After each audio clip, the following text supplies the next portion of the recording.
wondering why we have to keep, not we, but the company keeps recharging the AC unit. I have not put eyes on this yet, but I'm about to now. Let's go look. Rolling up on the unit now. And it doesn't feel like she's putting out any heat. I'm gonna go ahead and pull the plug on her.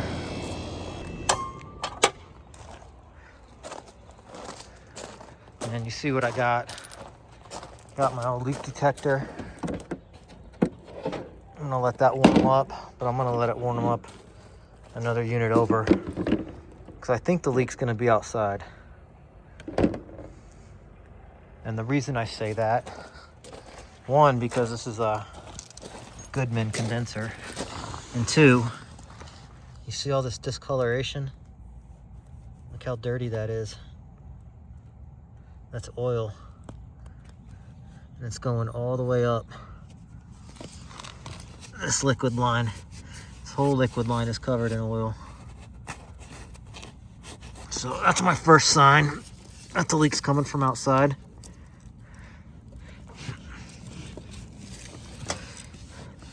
Light this down. What the fuck? Okay. All right, let's see what the old sniffer can do.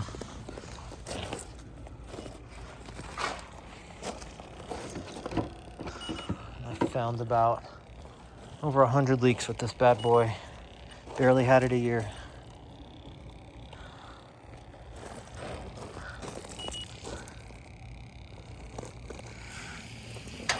I'm gonna go at this joint first. Oh wow. That did not take long at all, did it?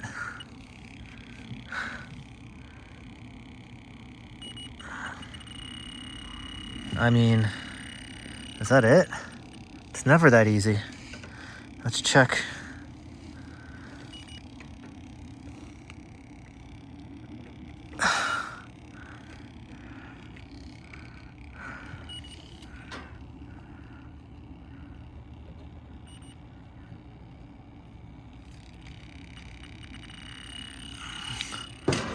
Maybe it is that easy.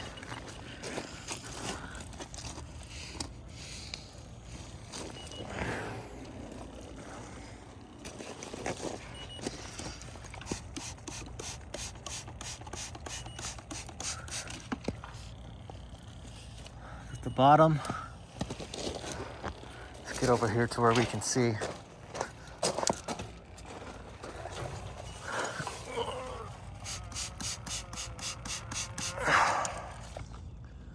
So backside, top.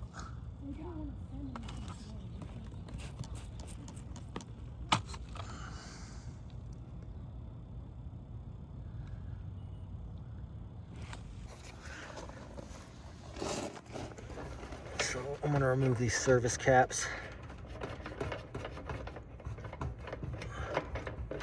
This is some very clever low voltage wiring right here. Full of water. That's nice.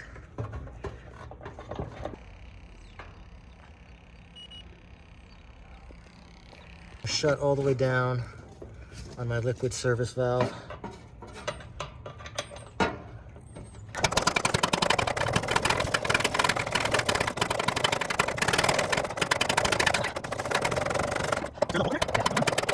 All right, that's shut all the way.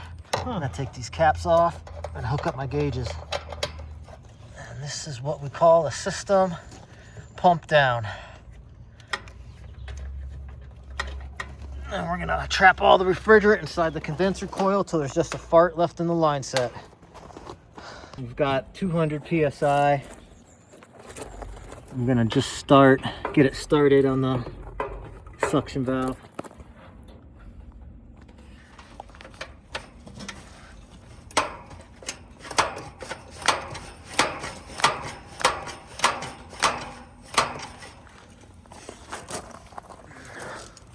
I'll push the contactor in to trap the refrigerant in the condenser coil. Probably help if I turn the breaker on. Manually pushing the condenser contactor. And then this pressure, once it gets down to 0, I can go ahead and close down all the way on the suction service valve.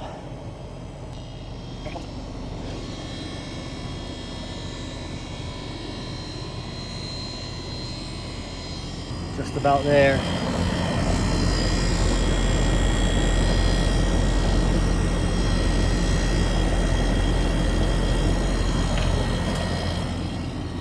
All right, we're at 0. Go ahead and let it go. And this valve will prevent refrigerant from flowing. The compressor valve will prevent the refrigerant from flowing in the opposite direction.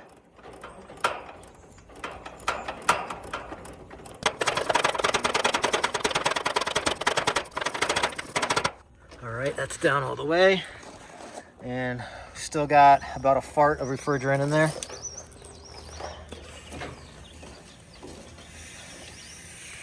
I'm gonna remove those hoses for now. Both valve cores are stripped. I can't get them out. I've never seen that before. So we're gonna put these hoses back on. Yeah, whoever sweated this piece of shit in and let it leak also stripped the valve cores to where they can't be removed. So I'm gonna fill this up with nitrogen and then let it out. I can't flow nitrogen, unfortunately, but this is what I gotta do.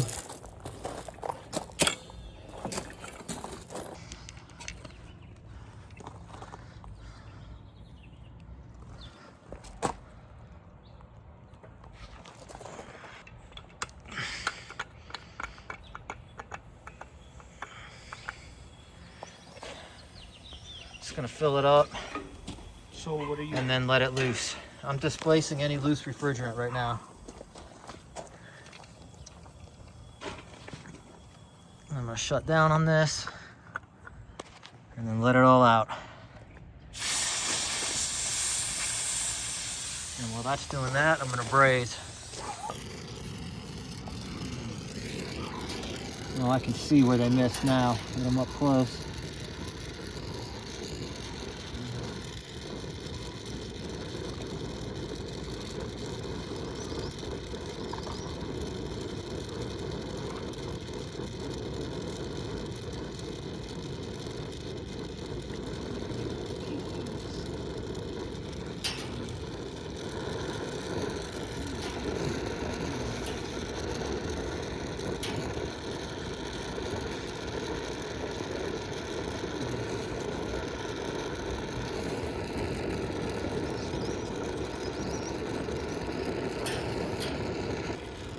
Doesn't get as hot.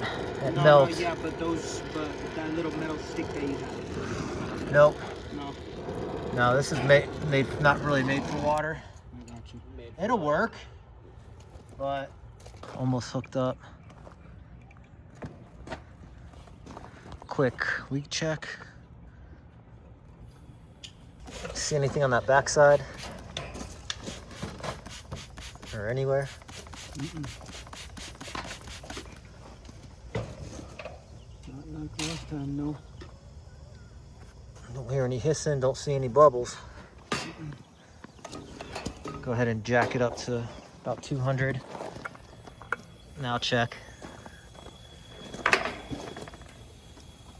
What you can do is, I don't want to risk stripping these out since this is working, but you can order two service valves for these, and we can always replace it if that's a problem.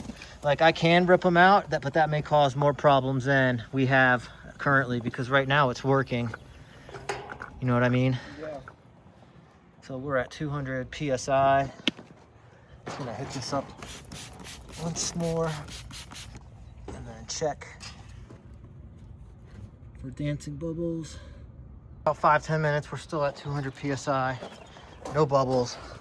Now I'm gonna undo these hoses and make sure that I didn't compromise these straight valve cores more than they already are. I wanna make sure they're gonna hold. And it looks like they will hold. And they seat. They just don't remove because somebody stripped them. Now I'm gonna release the nitrogen back to its home in the atmosphere.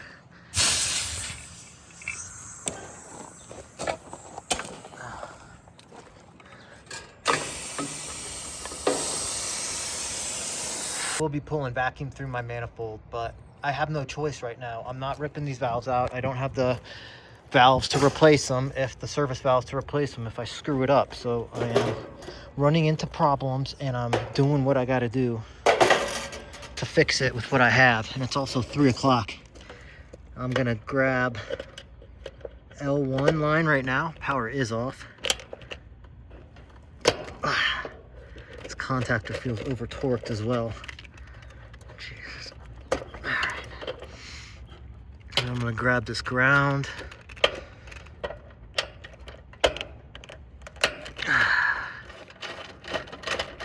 Grab that ground, and this ground is going to currently temporarily be a neutral. That's power. I'm going to use this as neutral, and then chase this. Use this as ground, even though it's not technically grounded anymore. I'm not an electrician, so if this is the wrong way to hook up a cheater cord. I don't know if that's kind of like what's the right way to walk a ladder. Let me know in the comments. By putting my micron gauge here, I can still perform the decay test, which is the most important thing. I just really hate vacuuming. I haven't done it like this in honestly 10-15 years. But you got to do what you got to do. Let me turn the power on. That should power on our vacuum pump.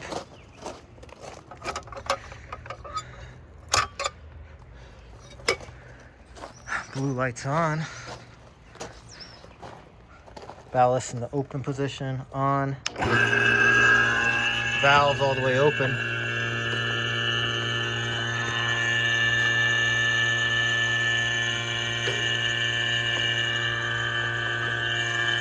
All right, we're starting to pull down now.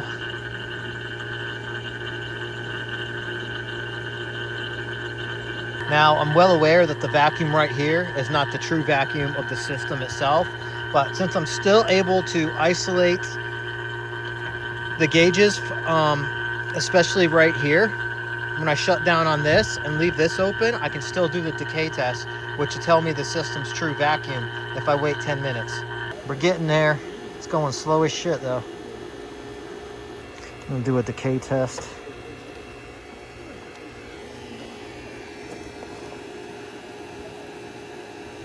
And we are finally teetering off at a 0 rise per minute, 666. So I'm not happy with it, but I'll accept it as leak free. Let's get this piece of crap running again. Power off. Close this so I don't send refrigerant through my micron gauge. I'm gonna open up my liquid service line.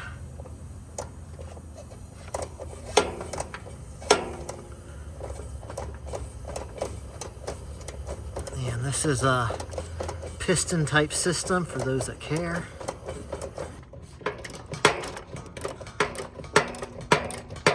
Like a whole kit or what? I bought this whole kit, yeah. It's all 6 together. How much is that? Like 600. Not too bad. All right, time to fire it up and see if this piece of crap will cool. Now we are super low as expected. So I'm gonna charge her up. Our 410A. I'm gonna be charging in liquid form, of course.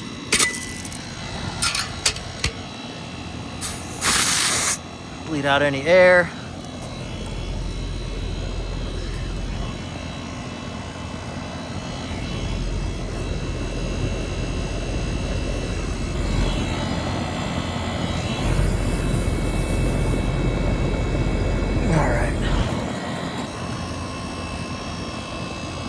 I'm going for a target superheat of around 10 degrees because it's pretty, not a lot of heat demand today. It's actually saying The target superheat right now is too low because of the temperatures, but we got to 6 degrees superheat. I'm happy with that for now. We're above freezing. Now, another easy leak repair, another great day doing HVAC.